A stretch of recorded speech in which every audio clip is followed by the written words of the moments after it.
Hi, എല്ലാവർക്കും എൻ്റെ പുതിയ വീഡിയോയിലോട്ട് സ്വാഗതം. ലീ ക്രോണിങ്സ് ദ മമ്മി എന്ന് പറഞ്ഞ സിനിമ കണ്ടിരിക്കുകയാണ്. നല്ല കിടിലം പടമാണ്. നിങ്ങൾക്ക് ഈ ബോഡി ഹൊറർ കാറ്റഗറിയിലുള്ള സിനിമകൾ ഇഷ്ടമാണെങ്കിൽ തീർച്ചയായിട്ടും നിങ്ങൾക്ക് കാണാൻ പറ്റിയൊരു സിനിമയാണ് ദ മമ്മി എന്ന് പറയുന്നത്.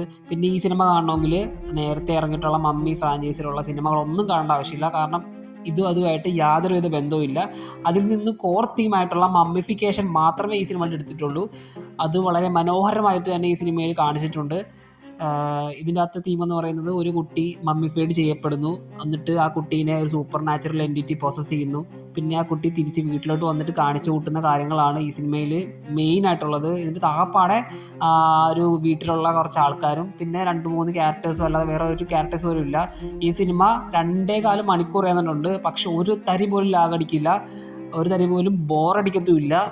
അത്രയ്ക്ക് എൻഗേജിങ് ആയിട്ട് പോകുന്നൊരു സിനിമ തന്നെയാണ് ദ മമ്മി എന്ന് പറയുന്നത്. ഈ ലീ ക്രോണിങ്സിൻ്റെ പഴയ നേരത്തെ പടമായ ഈവിൾ ഡെഡ് റൈസ് ഒരു കിടിലൻ പടമായിരുന്നു. അതൊരു 1.5 മണിക്കൂറുള്ള സിനിമയാണ്.